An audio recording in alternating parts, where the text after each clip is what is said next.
দুনিয়ার সম্পদ, লোভ, লালসা এগুলো নিয়ে পড়ে থেকো না। এই যে আমাদের ফ্যামিলি, আমাদের বাচ্চা কাচ্চা, আমাদের এত টাকা পয়সার হিসেব, মাস শেষে বাড়ি ভাড়া, গ্যাসের বিল, এইটা সেটা, আপনি কি মনে করছেন যে আপনি চলে গেলে এগুলো থেমে থাকবে? কিছুই থেমে থাকবে না, সব চলবে আগের মতো, থাকবেন না আপনি। এজন্য শাহাদাত ফয়সাল ওনার ফেসবুকে সর্বশেষে লিখে গিয়েছিল, আমি হীন দুনিয়া, মানে এমন দুনিয়া যেটাতে আমি নাই, সব চলে, সকাল গড়িয়ে বিকেল হয়, শীত শেষে গ্রীষ্ম আসে, দিন শেষে রাত নামে, সব চলে, নাই শুধু আমি। চিল্লায় বলেন ঠিক কিনা? তো এজন্য এগুলি একটু ভাবেন। অনেক ব্যস্ত আমরা, এই দুনিয়ার পুরো জীবনটা এটা হচ্ছে লালসাময় একটা জীবন, লোভ, মরিচিকা, মায়াজাল। এই মায়াজালে আমরা আটকে আছি, ফলে মৃত্যুর কথা আমরা ভুলে গিয়েছি। পাগলের মতো ছুটছি, আরো টাকা লাগবে, আরো খ্যাতি লাগবে, আরো যশ লাগবে, আরো দাপট লাগবে। আমার এত টাকা দিয়ে কি হবে? এত সম্পদ দিয়ে কি হবে? এত ব্যস্ততা দিয়ে কি হবে? তোমার স্টপ, থামুন, অনেক হয়েছে, আন্না, থামুন, take a rest, take a breath and think about death. Think that you have to go back to your Lord. একটু বসেন না, একটু ভাবেন যে আমাকে চলে যেতে হবে, চলে যেতে হবে। এই কোলাহল, এই ব্যস্ততা, এগুলো থাকবে, থাকবো না আমি। সাইয়েদনা ওমর ফারুক বলেছেন, মুতু ক্বাবলা আন তামুতু, মরার আগে একবার মরো। হাসিবু ক্বাবলা আন তুহাসাবু আলাইকুম, তোমার হিসাব নেওয়ার আগে তুমি একবার নিজের হিসাবটা করো না।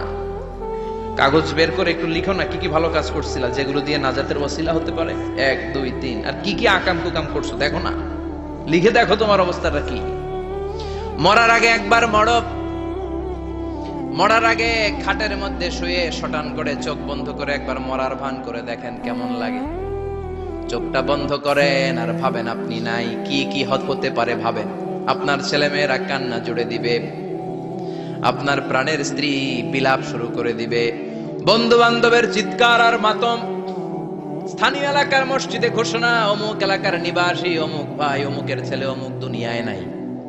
সব আত্মীয়রা চলে আসবে, ফেসবুকে স্ট্যাটাস দেয়া হবে, সবাই সবাইকে জানাবে বিকাল 4টায় অমুক হাই স্কুল ময়দানে আপনার জানাজা। ছুটে আসবে, সবাই ছুটে আসবে আপনাকে শেষ বিদায় দিতে, গুড বাই জানানোর জন্য, আল ওয়াদা, বিদায় জানাতে আসবে সবাই। 4 তাকবীর দিয়ে আপনার জানাজা হবে, অশ্রুসিক্ত জানাজায় আপনার বিদায় হবে। কাঠের খাটিয়ার মধ্যে করে কাঁধে তুলে আপনারে কবরে নেওয়া হবে, আগে থেকে খুঁড়ে রাখা কবরটার মধ্যে আপনারে বিছিয়ে দেয়া হবে, বাঁশের কচি দিয়ে তার উপরে মাটির চাপা দিয়ে সব চলে যাবে। ভাবেন না একবার চোখ বন্ধ করে, this is the circle of life, this is the nature of life. এটা সবার হবে, আমার হবে, আপনার হবে। এত মায়া, এত ভালোবাসা কই যাবে? কেউ থাকবে না, সবাই আপনার অন্ধকার কবরে রেখে দিয়ে চলে আসবে। উপরে বাঁশের কঞ্চি, তার উপরে মাটির চাপা, অন্ধকার আর অন্ধকার।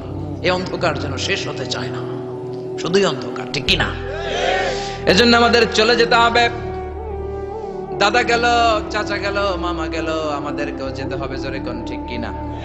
একদিন মাটির ভেতরে হবে ঘরে মন আমার, কেন বান্ধ দালান ঘর, প্রাণ পাখি উড়ে যাবে পিঞ্জর ছেড়ে,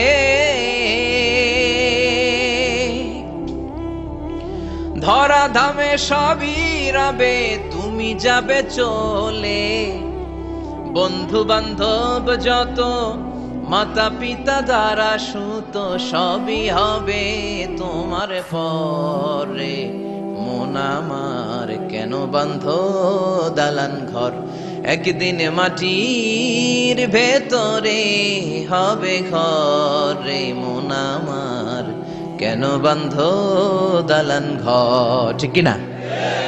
সব করে থাকবে, চলে যেতে হবে আমাদেরকে। এজন্য আখিরাতের কথা যেন আমাদের স্মরণ হয়। বিশ্বনবী বলতেন, নাহাইতুকুম আন জিয়ারাতিল কুবুর, আমি তোমাদেরকে কবর জিয়ারত করতে আগে নিষেধ করতাম, কিন্তু এখন নিষেধাজ্ঞা প্রত্যাহার করে নিলাম। এখন সব সময় তোমরা কবরের সামনে যাবা আর জিয়ারত করবা। কবরস্থানে যান, ওদিকে যান, আপনারা একটু যাবেন, একটু গেলে আখিরাতের কথাটা স্মরণ হবে। ওখানে ছোট শিশুরা শুয়ে আছে, কিশোর যুবকরা আছে, আপনার মতো তাগড়া যুবক মুরব্বীরা আছে, এরা এই এলাকায় থাকতো, এরা আকাশ থেকে নেমে আসে না, এই এলাকার সন্তান, আজ নাই। একটা সার্টেন পিরিয়ড শেষে আপনিও থাকবেন না। This is the nature of life, this is the circle of life. ছোট্ট শিশু হয়ে এসেছিলেন, শৈশব, কৈশোর, যৌবন, প্রৌঢ়ত্ব। আগে ছিলেন সিঙ্গেল, বিয়ে করে হয়ে গেলেন ডবল। এরপরে আল্লাহ আপনাকে একটা মেয়ে দিল, এরপরে মেয়েকে বিয়ে দিয়ে শ্বশুর হলেন, এরপরে ওই মেয়ের ঘরে সন্তান হতে নানা হলেন। আর কতদিন? অনেক দিন হলো তো, অনেক লম্বা সময় পেয়েছেন আপনি। Think about death. এবার যাওয়ার কথা ভাবেন, আখিরাতের সামানের কথা ভাবেন, ফিরে যেতে হবে। কি শক্তিশালী যুবক! বার্ধক্য চলে আসলে লাঠি ছাড়া চলতে পারে না। কুচকুচে কালো দাড়ি সাদা হয়ে যায়, দাড়ির শুভ্রতা, বয়সের ভার, রং ধরা যৌবন জং ধরে শেষ। ঠিক কি না? This is the circle of life. যুবক ভাইরা, এটাই জীবন, চলে যেতে হবে, কেউ থাকতে পারবে না। ঠিক কিনা? এটা রিমাইন্ডার আল্লাহ এই সূরার ভেতরে দিয়েছেন যে তোমাদেরকে ফিরে যেতে হবে। এই লোভ লালসা ছেড়ে দাও। রব্বুল আলামিন বলেন, আলহাকুমুত তাকাসুরু হাত্তা যুরতুমুল মাকাবির। ও গোলাম, দুনিয়ার সম্পদ, লোভ লালসা তোদেরকে পাগল বানিয়ে দিয়েছে। এই লোভ পাগলামি কোনোদিন তোদের থামবে না যতদিন না তোরা কবরে ঢুকবি। ঠিক কিনা? কার কথা? আল্লাহ বললেন, দুনিয়ার সম্পদ আর লোভ আর মোহে তোমরা গাফেল হয়ে গিয়েছো। আখিরাতের কথা বেমালুম তোমরা ভুলে গিয়েছো। কিন্তু আখিরাতে তোমাদের যেতেই হবে, কবরের বাড়িতে তোমাদের ঢুকতেই হবে। ঠিক কিনা? যেতেই হবে। আমরা ভুলে যাই। আলহাকুমুত তাকাসুর, অতিরিক্ত পাওয়ার লোভ, বেশি বেশি খাওয়ার লোভ, বেশি বেশি জমানোর লোভ মানুষকে গাফেল বানিয়ে দিয়েছে। এটা মানুষের স্বভাব। আরো চাই, আরো চাই, এই স্বভাবটা আছে না নাই? এই আরো আরো আরো চাই, এই স্বভাবটাই মানুষকে কুড়ে কুড়ে শেষ করে দিয়েছে। এত লাগবে কেন তোমার? চাহিদার কোনো শেষ নাই। Unlimited demand of human being. যার আছে বেশি তার চাই বেশি। যার সাইকেল আছে তার হুন্ডা চাই, হুন্ডা আছে তো প্রাইভেট কার চাই, প্রাইভেট কার আছে তো প্লেন চাই, প্লেন আছে তো হেলিকপ্টার চাই, হেলিকপ্টার আছে তো ওইটা চাই, ওইটা আছে তো সেটা চাই। ঠিক কিনা? এলাকার মেম্বার যে হয়েছে চেয়ারম্যান হতে চায়, আছে না নাই? চেয়ারম্যান সাহেব এমপি হতে চায়, আছে না নাই? এমপি সাহেব মন্ত্রী হতে চায়, আছে না নাই? মন্ত্রী সাহেব প্রধানমন্ত্রী হতে চায়, আছে না নাই? কিন্তু এই দেশে সুযোগ নাই। কথা কন। এই দেশে প্রধানমন্ত্রী সিলেক্টেড। 2-3 জনের বাইরে কেউ প্রধানমন্ত্রী হইতে পারবি না। ঠিক কিনা? আমার এই জীবনে তো আমি 2-3 জনই দেখলাম। বেগম খালেদা জিয়া, মাননীয় প্রধানমন্ত্রী শেখ হাসিনার ছোট্টবেলা দেখেছি এরশাদকে। আমরা তখন ছোট। তো মানুষের চাহিদার কোনো শেষ নাই। যার আছে বেশি তার চাই বেশি। এজন্য বিষ্ণু বলেছেন, উনজুরু ইলা মান হুয়া আসফালা মিন। তোমার চেয়ে যে খারাপ আছে ওর দিকে তাকাও। ওয়ালা তানজুর মান হুয়া আ'লা মিন। তোমার চেয়ে যে ভালো আছে ওর দিকে তাকায়ও না। তোমার চেয়ে যে খারাপ অবস্থানে আছে ওর দিকে তাকাও। অনেকে নিজের অবস্থান নিয়ে সুখী না, এরকম আছে না নাই? আল্লাহ আমার এটা দিল না রে, ওইটা দিল না রে, পাইলাম না রে, কিচ্ছু হয় না, কি করব জীবনে, হতাশ।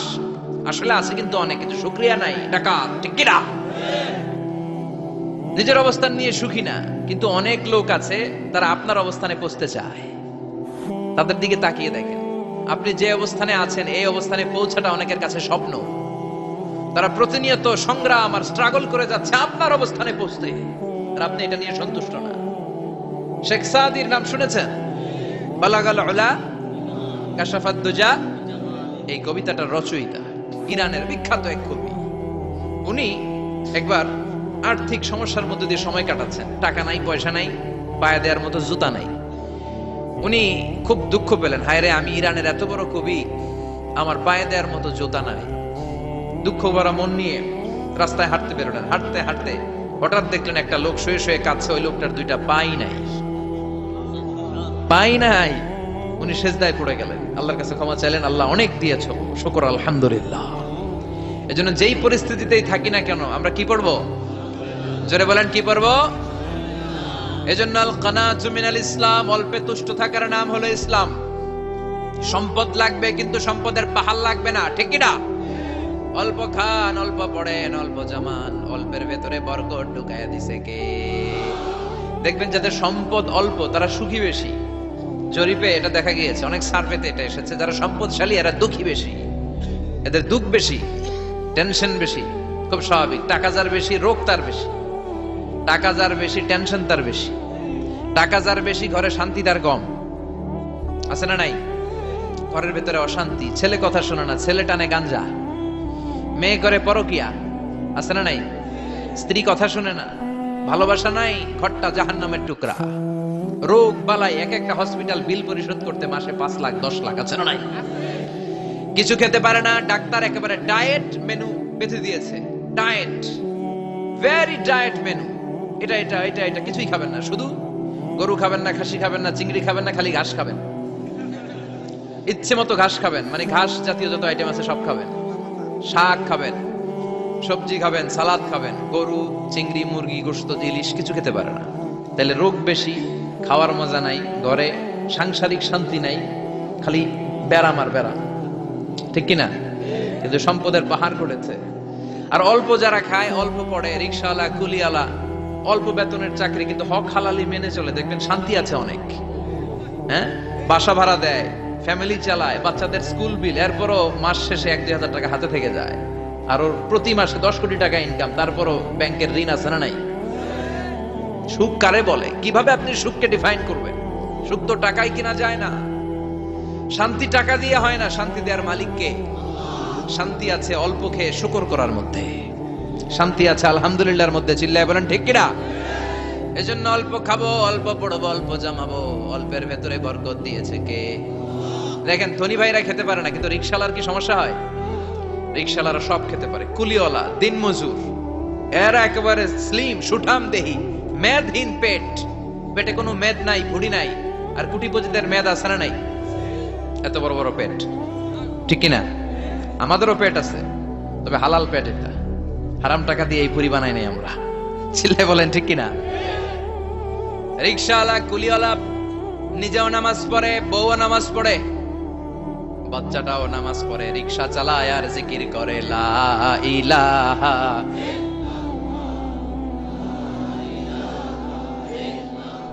লা ইলাহা ইল্লাল্লাহু মুহাম্মাদুর রাসূলুল্লাহ সাল্লাল্লাহু।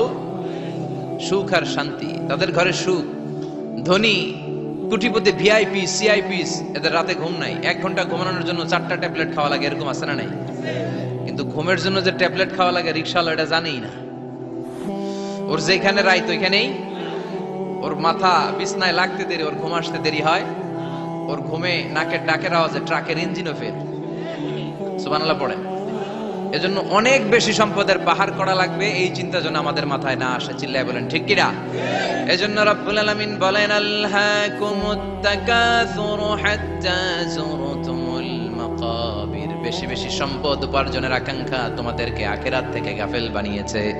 এই গাফলতি কশিন কালেও তোমাদের কমবে না যতক্ষণ না তোমরা কবরে ঢুকবা। হাত্তা যুরতুমুল মাকাবির, মাকবারাতুনের প্লুরাল মাকাবির, যতক্ষণ না কবরে না ঢুকবা, কবরস্থান তোমার আবাসস্থল না হবে, ততক্ষণ পর্যন্ত এই চাই চাই মানসিকতা কমবে। মানুষের স্বভাব হলো আরো চাই, আরো চাই, আরো চাই করে ফকিরেরা। কারা? আল্লাহ গালি দিয়ে বললেন তোরা সব ফকিরনি। তোরা কি? ইয়া আইয়ুহান নাসু আনতুমুল ফুকারাউ ইলাল্লাহ ওয়াল্লাহু হুয়াল গানিয়ুল হামিদ। সুবহানাল্লাহ পড়েন। আল্লাহ ডেকে বললেন গোলাম আনতুমুল ফুকারা ইলাল্লাহ, তোমরা সবাই ফকির, ধনী হলো একজন, তিনি কে? আল্লাহ শুধু ধনী। আর মানুষের স্বভাব হচ্ছে আরো চাই, আরো চাই। ওর 2 তলা বিল্ডিং, আমার 3 তলা লাগবে, ওর 2টা গাড়ি আছে, আমার 3টা লাগবে, আছে না নাই? বিশ্বনবী বললেন কিয়ামতের আগ দিয়ে মানুষের মধ্যে আকাঙ্ক্ষায় প্রতিযোগিতা বেড়ে যাবে, প্রতিযোগিতামূলক টেন্ডেন্সি। কার চেয়ে কে বড় হতে পারে, কার চেয়ে কে বেশি টাকার পাহাড় বানাতে পারে, আছে না নাই? বিশ্বনবী বললেন ওয়া আনতারাল হুফাতাল উরাতাল আলাতা রিয়া আশ-শাইয়াতা তাওয়ালুনা ফিল বুনিয়ান। কিয়ামতের আগে এমন কিছু লোক যাদের গায়ে দেওয়ার মতো জামা ছিল না, পায়ে দেওয়ার মতো জুতা ছিল না, পেটে দেওয়ার মতো খাবার ছিল না, সমাজের কেউ তাদেরকে চিনত না। হঠাৎ করে এই লোকগুলো ধনী হয়ে যাবে।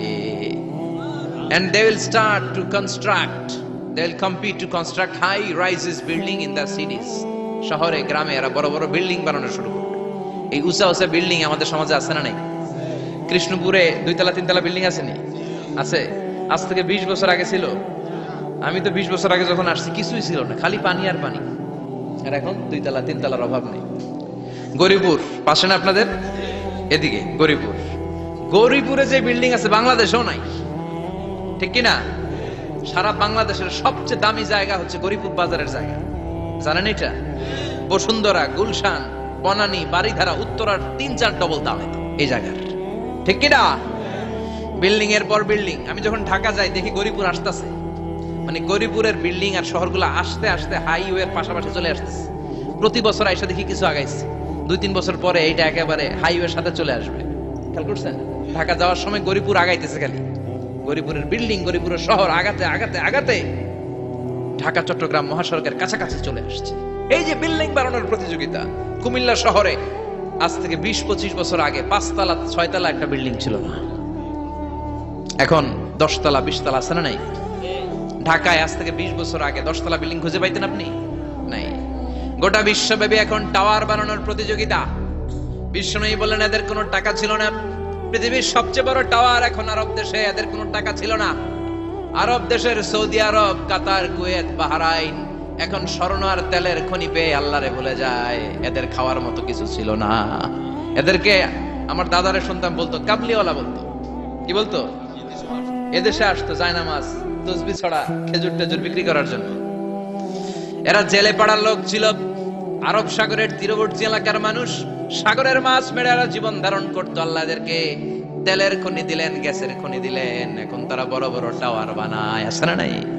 বুর্জ আল খলিফা, কি উঁচা বিল্ডিং, 828 মিটার উঁচু। জেদ্দা আছে 1000 মিটার উঁচু কিংডম টাওয়ার। তাইওয়ানে আছে তাইপেডাং টাওয়ার 101 তলা। মালয়েশিয়া আছে পেট্রোনাস টুইন টাওয়ার 88 তলা। চায়নাতে আছে সাংহাই টাওয়ার, একটার পর একটা টাওয়ার।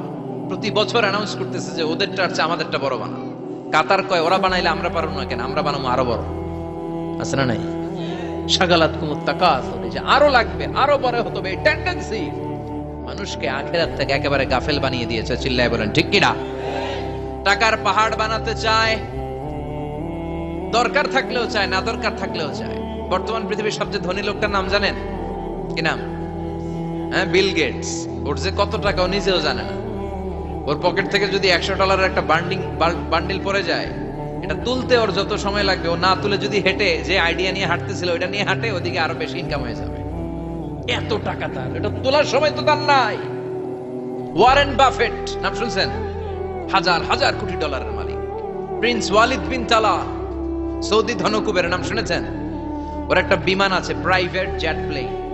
এই বিমানটার 70% মেড অফ গোল্ড। বিমানের 70% স্বর্ণ দিয়ে বানানো। গত কয়েক বছর আগে আমি ব্রুনাই গিয়েছিলাম। ব্রুনাইয়ের সুলতানের নাম হাসান আল বালখিয়া। উনি একটা প্যালেস আরবিতে বলে কাসার, মানে হচ্ছে রাজপ্রাসাদ। পৃথিবীর সবচাইতে বড় রাজপ্রাসাদ ব্রুনাইতে বান্দার সিরি বেগাওয়ানে অবস্থিত। আমি গিয়েছি ওখানে। প্রায় 1800 থেকে 2000 কক্ষ আছে ওই প্যালেসে, রাজপ্রাসাদে। ওই রাজপ্রাসাদের টয়লেটের কমোড গুলো মেড অফ গোল্ড, স্বর্ণ দিয়ে বানানো। নাউজুবিল্লাহ পড়বেন না? এই হাসান আল বালখিয়া নিজে বিমান চালায়। ওর সংগ্রহে 500টা রোলস রয়েস লাক্সারিয়াস কার আছে। 500 রোলস রয়েস। গুগল, ইউটিউব যারা করেন সার্চ দিলে দেখবেন ওর কি পরিমাণে গাড়ি। রোলস রয়েস গাড়ি হচ্ছে one of the luxurious car in the world. Car ব্র্যান্ডের মধ্যে যত দামি কার ব্র্যান্ড আছে, এর মধ্যে রোলস রয়েস একটা, যেগুলোর দাম কমসে কম এদেশের টাকায় 8 কোটি থেকে 10 কোটি টাকা। আচ্ছা বলেন, এই গাড়িগুলো যারা হাই প্রোফাইলের ভিআইপিস, তারা ফ্যামিলির সবাইকে যদি একটা করে গাড়ি দেয়, একজনের কয়টা গাড়ি দরকার? 5টা, 10টা, 20টা। বললাম যে 20টা গাড়ি লাগবে ওনার। 500 গাড়ি দিয়ে উনি কি করবে? তার সংগ্রহে 500টা রোলস রয়েস। স্বর্ণেরও গাড়ি আছে, তার স্বর্ণের পালঙ্ক আছে, আমি দেখে এসেছি। পোরশে, ফারারে, লাম্বরগিনি, এই টাইপের যে ব্র্যান্ডগুলো আছে, অভাব নাই। তার মানে আছে, যার বেশি চায় তত বেশি। চিৎকার করে বলেন ঠিক কি না? এজন্য আল্লাহ বললেন আলহাকুমুত তাকাসুরু হাত্তা যুরতুমুল মাকাবির। দুনিয়ার লোভ তোমাদেরকে আখিরাত থেকে গাফেল বানিয়ে দিয়েছে। দুনিয়ার লোভ লালসার মধ্যে পড়ে আখিরাতকে বেমালুম তোমরা ভুলে গিয়েছো। এই গাফলতি কোনোদিন কমবে না যতদিন না তোমরা কবরে ঢুকো, ঠিক কি না? সম্পদ উপার্জনে ইসলাম বাধা দেয় না, কিন্তু সম্পদ হৃদয়ে স্থান দেয়া যাবে না। সম্পদ উপার্জন করতে হবে, খরচ করে ফেলতে হবে। বেশি সম্পদশালী হতে হলে আল্লাহর সন্তুষ্টির জন্য যাকাত দিতে হবে। কে দিতে হবে? দে জাকাত তোরা দে রে জাকাত, তোর দিল খুলবে পরে আগে খোলো খাত। দে জাকাত তোরা দে রে জাকাত। ঠিক কিনা? দিল পরে খুলবে, আগে হাত খোলেন। হাত খুললে দেখবেন দিলটারে খুলে দিয়েছে কে? সাইয়েদনা মুসা আলাইহিস সালামের জামানায় ওনার চাচাতো ভাই ছিল মিশরের সবচাইতে বড় ধনী, যাকাত দেয় নাই। তার কি করুণ পরিণতি হয়েছে কোরআনে আছে না নাই? এত সম্পদ ছিল, তার সম্পদগুলো সে সিন্ধুকে আটকে রাখতো। আর এই সিন্ধুকের চাবিগুলো আলগানোর জন্য, কাঁধে নেওয়ার জন্য 10 জন লোক লাগতো। সিন্ধুক কাঁধে নেওয়ার জন্য, সিন্ধুকের চাবির গোছা কাঁধে নেওয়ার জন্য কয়জন? তাহলে কি পরিমাণ সম্পদ ছিল? সাইয়েদনা মুসা বললেন, সম্পদের মালিক তুই হস নাই, আল্লাহ বানাইছে। কারণ বলে, ইন্নামা উতিতুহু আলা ইলমিন ইনদি, আল্লাহ আমারে সম্পদ দেয় নাই, আমি আমার মেধা খাটিয়ে সম্পদ বানিয়েছি। যাকাত আমি দিব না। মুসা বললেন, তাহলে আযাবে পড়বি। কারণ কয় পারলে আযাবানো। আল্লাহ বললেন, ফাখাসাফনা বিহি ওয়া বিদারহিল আরদ, ও মুসা নিরাপদ দূরত্বে চলে যাও, এখনই ভয়ঙ্কর ভূমিকম্প হবে, আযাব দেব। কারণ সহ কারণের সব সম্পদ আমি জমিনের ভেতরে ঢুকায়া দেব। আমি নিজে কারণের বাড়ি দেখে এসেছি। মিশরের রাজধানী কায়রো থেকে প্রায় 150 কিলো দূর একটা জেলা আছে, ফায়ুম জেলা। ওইখানে কারুনকে আল্লাহ তার সব সম্পত্তি সব মাটিতে দাবিয়ে দিয়েছেন। দাবাতে দাবাতে হাঁটু পর্যন্ত যখন কারুন জমিনে দেবে যায়, ভাবছে উঠে যাবে। কোমর পর্যন্ত যখন মাটির মধ্যে দেবে যায়, ভাবছে উঠতে পারবে। গলা পর্যন্ত যখন দেবে যায়, হাত তুলা কয়, আমি ঈমান আনলাম। ও মুসা, সব সম্পদ তোর আর তোর আল্লাহর লইয়া যা, খালি আমারে বাঁচা, আমারে। সব গাদ্দারদের একই পরিণতি। ফেরাউনরেও যখন আল্লাহ লোহিত সাগরে পানি খাওয়াতে খাওয়াতে পেটটা এত বড়, হাত তুলা কয়, আনা মিনাল মুসলিমিন, আমি মুসলমান, আমি ভালো মানুষ। আল্লাহর কোরআন সাক্ষী, সে বলেছে আনা মিনাল বনি ইসরাইলরা যে আল্লাহরে মানে, আমিও তারে মানি, আমিও আল্লাহর দলের একনিষ্ঠ কর্মী। আর পানি খাইতে পারি না, আল্লাহ বাঁচাও। আল্লাহ কয় আরো খা। শেষ, ফেরাউন শেষ, নমরুদ শেষ, কারুন শেষ। পুরো সম্পদ সহ আল্লাহ কারুনকে জামিনের ভেতরে দাবিয়ে দিলেন। এজন্য সম্পদ যাদের বেশি, যাকাত দেওয়ার দরকার আছে না নাই? দারিদ্রতা বিমোচনের জন্য যাকাত দিবেন। যাকাতের শাড়ি লুঙ্গি এইভাবে না, অনেকে কিন্তু দেয় যাকাতের শাড়ি, যাকাতের লুঙ্গি, যাকাতের গামছা, এরকম ডাকাইত আছে না নাই? বাংলাদেশে এমনও হয়েছে, যাকাতের শাড়ি দিবে বলে সে পত্রিকায় নিউজ করেছে, আর ওই শাড়ি আনার জন্য শাড়ি দিবে 5000, মানুষ এসেছে 5 লক্ষ। পদপৃষ্ঠ হয়ে 11 জন নারী এক জায়গায় মারা গিয়েছে। কিয়ামতের দিন আল্লাহ বিচারের কাঠগড়ায় এই বিজনেস ম্যাগনেটকে দাঁড়িয়ে সেদিন জিজ্ঞাসা করবে যে, কেন তুই এদেরকে কষ্ট দিয়েছিলি? চিল্লা এখন ঠিক কিনা? এদের মৃত্যুর দায়ভার এই শিল্পপতি এড়াতে পারবে না। যাকাতের শাড়ি, যাকাতের লুঙ্গি বিতরণের জন্য আল্লাহ তোমারে ধনী বানায় নাই। ধনীদের দায়িত্ব হলো গরিবের হাতে সম্পদ পৌঁছে দেয়া।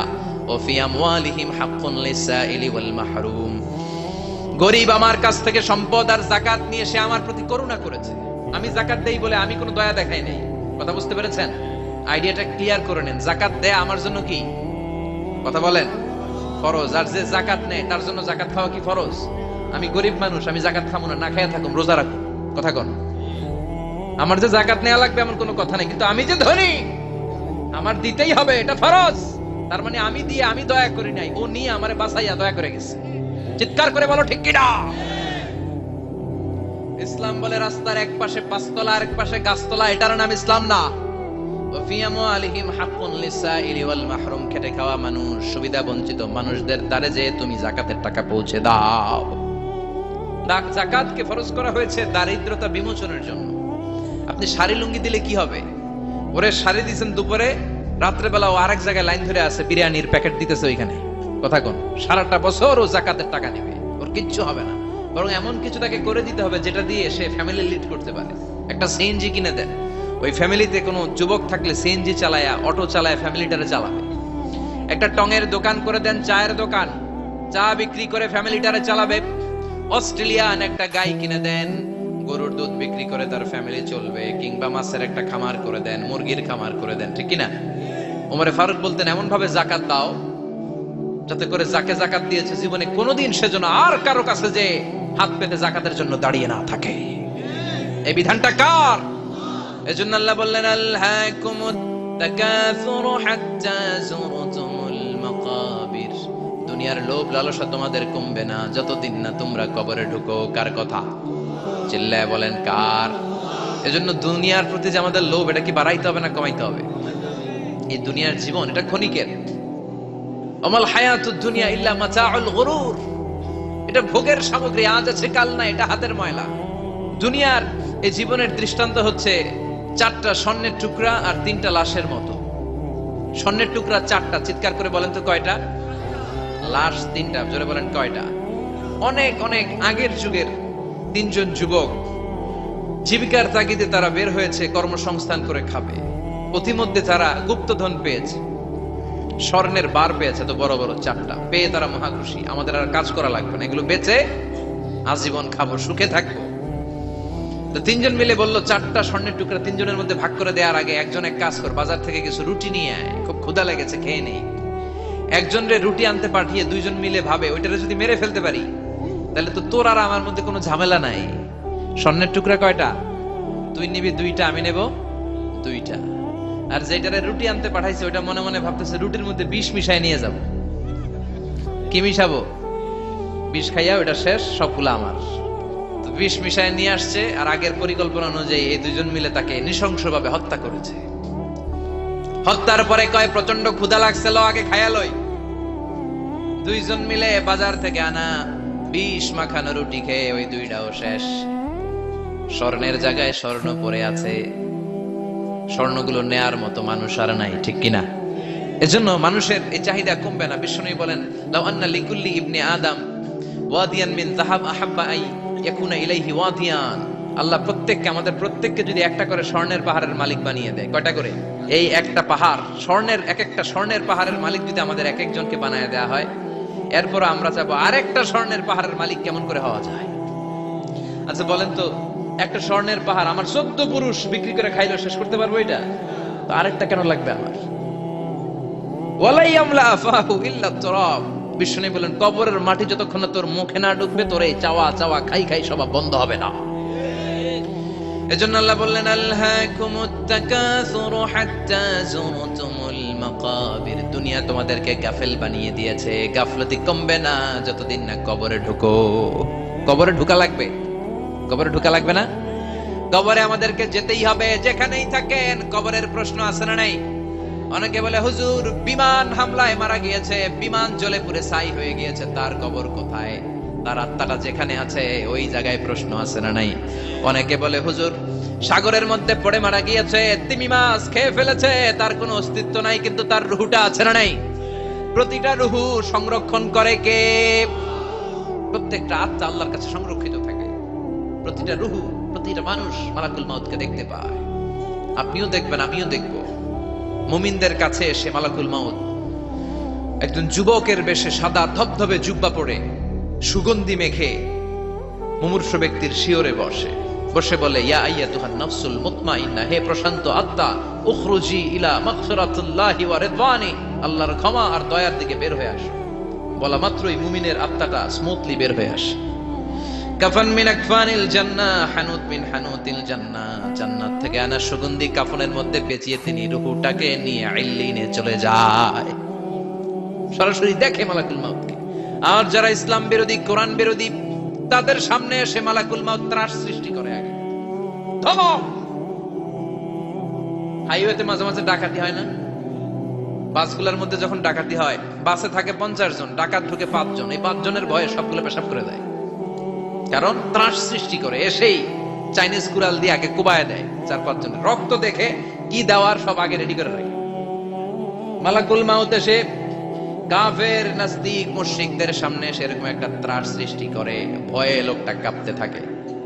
ওর কাছে ভদ্র ভাষায় কথা বলে না, সুন্দর জামা পরে আসে না, কালো কুচকুচে চেহারা, ভয়ঙ্কর একটা রূপ নিয়ে, আকৃতি নিয়ে ইসলাম বিরোধীদের মাথার সামনে আসে, দুর্গন্ধযুক্ত চেহারার দেহ নিয়ে ধমক দিয়ে বলে ও পাপাত্তা, ইয়া আইয়াতুহান নাফসুল খাবিসা উখরুজি ইলা গাদাবিল্লাহ, এ পাপাত্তা, আল্লাহর রাগ, ক্রোধ আর গজবের দিকে বের হয়ে আয়। মুমিনের আত্মা বলার সাথে সাথে যেমনি মুমিনের দেহ থেকে বের হয়ে জান্নাতি কাফনের ভেতরে ঢুকে, কাফেরদের আত্মাও কি এরকম তাড়াতাড়ি বেরোতে চায় নাকি? কাফেরদের আত্মা বেরোতে চায় না, ডানে দৌড় বায়ে দৌড়, সামনে দৌড়, পেছনে দৌড়। আহা, দৌড়াদৌড়ি করে মালাকুল মাউত এটাকে টেনে হিচড়ে, একটা জীবিত ছাগলকে জবেহ না করে, জবাই না করে, তার চামড়া উল্টা দিকে টেনে হিচড়ে বের করলে ছাগলটা যত কষ্ট পায়, এর চেয়ে কমসে কম 70 গুণ বেশি কষ্ট দিয়ে কাফের, মুশরিক আর গাদ্দারদের রূহ কবজ করা হয়। আল্লাহ, এই পরিস্থিতি থেকে তুমি আমাদের বাঁচাও। মুমিনদের রূহ যেমনি কবজ হয়, ওইভাবে রূহ কবজের ব্যবস্থা করে দিও। ইমানের মৃত্যু নসিব করে দিও, শাহিদি মৃত্যু নসিব করে দিও। আমাকে শহীদ করে সেই মিছিলে শামিল করে নিও, যে মিছিলের নেতা মীর হামজা খোবায়েবে খাব্বাব, আল্লাহর কাছে ছিল অতি প্রিয়, শামিল করে নিও। আমাকে শহীদ করে সেই মিছিলে শামিল করে নিও। পড়েন আমিন।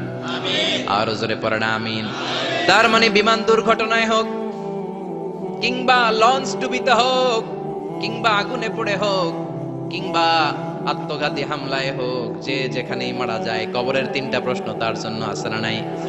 ইসলাম বিরোধীদের জন্য প্রশ্ন 3টা, আপনারা যারা মুমিন তাদের জন্য 4টা, আপনাদের জন্য একটা বেশি। আলহামদুলিল্লাহ। কোন কবরে এসে প্রথম প্রশ্ন করবে মুনকার নাকির, যখন চলে আসবে 40 কদম, যখন আত্মীয় স্বজনরা লাশটাকে কবরের মধ্যে দিয়ে 40 কদম চলে যায়, তখনই ফেরেশতা চলে আসে। আহা, শেষ, সব শেষ। এসেই পরীক্ষা শুরু। মার রব্বুক, তোর রবের নাম কি? চিল্লায় বলেন, আমাদের রবের নাম কি? আমরা বলবো রব্বি আল্লাহ, আল্লাহ আমারে রব। দমে দমে তনু মনে তারি অনুভব। পড়েন, আল্লাহ আমারে রব।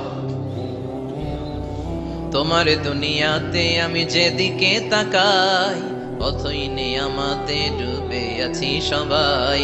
পাখপাখালির গানে শুনি তাসবিহ কল রব, তাসবিহ কল রব, আল্লাহ আমারে রব। প্রথম প্রশ্ন, তোমার রব কে? আমরা বলবো আমাদের রব আল্লাহ। দ্বিতীয় প্রশ্ন, ওমা দীনু, তোমার ধর্মের নাম কি? আমরা কি বলবো? তৃতীয় প্রশ্ন, বিশ্বনবীর চেহারা দেখিয়ে বলা হবে আতারিফু হাদার রাজুল, এই লোকটারে চিনো নাকি? আমরা বলবো চিনি, আমাদের প্রাণের নবী। ঠিক কি না? চাঁদের চেয়ে সুন্দর তুমি নবী আমার কামলিহি ওয়ালা, দু জাহানের বাদশাহ তুমি প্যারা নবী সাল্লে আলা, চাঁদের চেয়ে সুন্দর তুমি নবী আমার কামলিহি ওয়ালা। ঠিক কি না? 3টা প্রশ্নের যথাযথ উত্তর যখন দিয়ে দিলেন, আপনার জন্য অতিরিক্ত আরেকটা প্রশ্ন করা হবে, ওয়ামা ইলমুক, তোমার নলেজ কি? 3টা প্রশ্নের উত্তর যে তুমি করতে পারলা, কিভাবে পারলা, কেমনে জানলা? নকল করে বলছো নাকি জেনে বুঝে আসছো? নকল হয় না? নকল হয়? কৃষ্ণপুরে নকল নাই না? এখন মনে হয় এগুলো একটু কমছে। একটা সময় ছিল অনেক নকল হইতো। পাঞ্জাবের ভিতরে নকল, পকেটে নকল, টুপির ভিতরে নকল, মৌজার ভিতরেও নকল। এমনকি মেয়েরাও নকল করে পরীক্ষার হলে আসে না নাই? স্কেলের মধ্যে লিখে নিয়ে যায়, হাতের মধ্যে লিখে নিয়ে যায়, ওড়নায় লিখে নিয়ে যায়, কাপড়ে লিখে নিয়ে যায়, আসে না নাই? ফেরেশতারা বলবে নকল করছো নাকি? কেমনে জানলা? 3টা প্রশ্নের উত্তর তুমি কেমনে বললা? আল্লাহ তোমার রব, ইসলাম তোমার ধর্ম, এই লোকটা বিশ্বনবী, কেমনে চিনলা? আপনাকে তখন বলতে হবে আমি কোরআন থেকে শিখেছি, আমি হাদিস থেকে শিখেছি, আমি ইসলাম জেনে বুঝে মেনেছি, আমি আন্দাজে কোথাও ঘুরি নাই। চিল্লা এখন ঠিক কিনা? আপনাকে বলতে হবে, এজন্য শিখতে হবে, প্রতিনিয়ত ইসলাম সম্পর্কে জানতে হবে, আখের গোছাতে হবে, জীবনটাকে আলোকিত করতে হবে। চিল্লায় বলেন ঠিক কিনা? 4টা প্রশ্নই যখন হয়ে গেল, ফেরেশতারা বলবে আহলান ওয়া সাহলান ওয়া মারহাবান বিক, খোশামদেদ, কংগ্রাচুলেশন, খোশামদেদ, কংগ্রাচুলেশন, সব প্রশ্নের উত্তর তুমি পেরেছো। ফায়ুফসাহু লাহু কবরুহু 70 যিরান, আপনার কবরটারে 70 হাত লম্বা করে দেয়া হবে। ওয়ায়ুফতাহু লাহু বাবুন ইলাল জান্নাহ, আপনার কবর থেকে জান্নাতের দিকে দরজা খুলে দেয়া হবে। ওয়ায়ুলবাসু মিন লিবাসি আহলিল জান্নাহ, জান্নাতের 2টা রেশমি কাপড়ের পোশাক এনে আপনারে পরিয়ে দেয়া হবে। আর বলা হবে নাম কানাউমিল আরুস, ঘুমাও, sleep, you should get some sleep now, তোমাকে লম্বা সময় পাড়ে দিতে হবে, ঘুমাও। কানাউমিল আরুস, যেমনি বর বাসর রাতে আরামসে ঘুম দেয়, বাসর রাতে যেমনি বর কনেকে নিয়ে মধুর ঘুম দেয়, তুমিও ঘুমাও, কেউ তোমার ঘুম ভাঙবে না। মালাক ইসরাফিলের কিয়ামতের জন্য ইসরাফিলের সিংহায় যে ফুৎকার আছে, ওই ফুৎকার ছাড়া কোনো কিছুই তোমার ঘুম ভাঙাতে পারবে না। আলহামদুলিল্লাহ পড়েন। আল্লাহ আমরাও যেন 4টা প্রশ্নের উত্তর দিয়ে লম্বা একটা ঘুম দিতে পারি, পড়েন আমিন। ওয়া আম্মাল কাফির ওয়া আহলুশ শিমাল, আর ইসলাম বিরোধী যারা, তাদের সামনে আসবে মালাকান আসওয়াদান আজরাকান, কৃষ্ণ বর্ণের দেহ, নীলাভ বর্ণের দুটো চোখ, গায়ের রং কালো, চোখের রং নীল। দেখতে কেমন লাগে? আলিফ লাইলার ভূতের মতো। কথা কন। গায়ের রং কালো, চোখের রং নীল। ফেরেশতা দুইটা আসবে, এসে ত্রাস সৃষ্টি করবে, এসে বলবে, বল তোর রবের নাম কি? মার রব্বুক। ইসলাম বিরোধী মুশরিক কাফের নাস্তিক এরা বলবে, আমি জানি না আমার রবকে, আমি জানি না। আমি তো আজীবন শুধু চেয়ার করেছি, মদ খেয়েছি, আমি ধর্ষণে সেঞ্চুরি করেছি দুনিয়ার বুকে, আমি টেন্ডারবাজি করেছি, চাঁদাবাজি করেছি, আমি মাস্তানি করেছি। আমার দাপটে এলাকার ইসলাম প্রিয়রা বাসায় ঘুমাতে পারে না। আমি ছিলাম টেন্ডারবাজ, আমি ছিলাম গডফাদার, সন্ত্রাসীদের লিডার, আমি ছিলাম ডন 1 2 3 সব, আমি ছিলাম ডনের ডন, আমি ছিলাম মাস্তান রংবাজ। রব টপ কি আমি তো জানি না। লাদ্রি লাদ্রি আমারে জিজ্ঞেস করো না। আবার প্রশ্ন করা হবে, ওয়ামা দীনুক, তোর ধর্মের নাম কি? বলবে লা আদরি, আমার কোনো ধর্ম নাই, আমার কোনো ধর্ম নাই, আমি শুধু মৌজ মাস্তিতে ছিলাম, আমি আনন্দ ফুর্তি করেছি, ইসলাম নিয়ে আমার মাথা ব্যথা ছিল না। আজীবন ইসলামরে আমি বাস দিয়েছি, চিল্লায় বলেন ঠিক কিনা? ইসলাম বিরোধীদের সাথে ছিল আমার চলাফেরা, আমার সব সাঙ্গ পাঙ্গ ছিল গুন্ডা বদমাশ ইসলাম বিরোধী। রব কি, ইসলাম কি, এগুলো আমি জানি না। আমার এগুলো জিজ্ঞেস করো, ধর্ম কি আমি জানি না, আমি কিচ্ছু মনে করতে পারছি না। 3 নাম্বার প্রশ্ন করা হবে, আতারিফু হাদার রাজুল, দেখো তো এই লোকটারে চিনো কিনা? কয় না, চিনি না, তবে মনে হয় এই লোকটারে দুনিয়ার বুকে আমি গালি দিতাম, এই লোকটার বিরোধিতা করতাম, ব্লগের মধ্যে এই লোকটার ব্যাপারে কুৎসা রটনা করতাম, এই লোকটার কার্টুন বানিয়ে আমি হিংসা ছড়িয়ে দিতাম, এই লোকটার ব্যাপারে আমি এলাকার মধ্যে অপপ্রচার চালাতাম। ফেরেশতারা বলবে, তাই? এই ছিল তো ডিউটি। তারা এখনই আমাদের খেলা শুরু, এখনই শুরু। ফায়ুতরাকু বিমাতারিকা মিন হাদিদ, লোহার একটা হাতুড়ি দিয়ে মাথা থেকে পা পর্যন্ত পিটানো হবে, পিটিয়ে ওর গোশতর হাড্ডিগুলোকে থেতলে ফেলা হবে। ওয়ায়ুকালু লিল আরদি ইলতাইমি, কবরের দুই পাশের মাটিরে বলা হবে, এবারে দুই দিক থেকে তোরা চাপ দে। চাপ দেয়া হবে, ধাক্কা ধাক্কি করেও সে সুবিধা করতে পারবে না। মাটি আস্তে আস্তে আস্তে আস্তে দেহের দুই দিকে লেগে এমন জোরে দুইটা চাপ দিবে, ফাতাখতালিফা আতলাউহু, তার ডান পাশের পাজরের হাড্ডি বাম দিকে ঢুকে যাবে, বাম দিকের হাড্ডি ডানে চলে যাবে। বিশ্বনবী বললেন, এই হাতুড়ি দিয়ে পিটানোর শাস্তি, কবরের চাপ দেওয়ার শাস্তি চলতেই থাকবে হাত্তাল কিয়ামা, কিয়ামত পর্যন্ত। আল্লাহ কবরের শাস্তি থেকে আমাদের বাঁচাও। আমরা এই আযাব পেতে চাই না, আমরা যেন ঠিকভাবে কবরের 4টা প্রশ্নের উত্তর করে দিয়ে লম্বা ঘুম দিতে পারি। আল্লাহ তুমি তৌফিক দাও। এজন্য আল্লাহ বললেন, গোলাম দুনিয়া নিয়ে পাগল হয়ে থেকো না, এই দুনিয়ার জীবন আসল জীবন নয়, আসল জীবন হলো কবরের জীবন। জোরে বলেন ঠিক কিনা? এই জন্য মাঝে মাঝে কবরে যাবেন, কবরস্থানে দাঁড়িয়ে চিন্তা করবেন, এই জায়গায় আমারও আসতে হবে। দিন যাবে, রাত আসবে, বৃষ্টি হবে, শীত আসবে, কেউ আমার দেখতে আসবে না, একা থাকতে হবে, একা, বড় একা, অন্ধকার, বড়ই অন্ধকার। ওই কবরের জীবনের সামান গোছানোর দরকার আছে না নাই? ওই কবরে সুখে শান্তিতে থাকতে চাইলে নামাজ পড়ার দরকার আছে না নাই? কোরআন পড়ার দরকার আছে না নাই? ছেলে মেয়েগুলোরে মানুষের মতো মানুষ করার দরকার আছে না নাই? আজকে যিনি উপস্থাপক চমৎকার কথা বললো, আমরা যেন মাদককে না বলি, আমরা যেন ফেন্সিডিলকে না বলি, আমরা যেন ইসলামের পক্ষে থাকি, আমরা ইসলামের কোন বিপক্ষে শক্তির সাথে যেন হাত না মিলাই, সব সময় যেন আমরা কোরআনের পক্ষে থাকি, ইসলামের পক্ষে থাকি। 5 ওয়াক্ত সালাতগুলো যেন জামাতের সাথে আদায় করি, আব্বা আম্মার যেন খেদমত করি, আর বিনয়ী মানুষ যেন হতে পারে, ঠিক কিনা? আল্লাহ আমাদের সবাইকে কথাগুলো বোঝার ও আমল করার তৌফিক দান করো।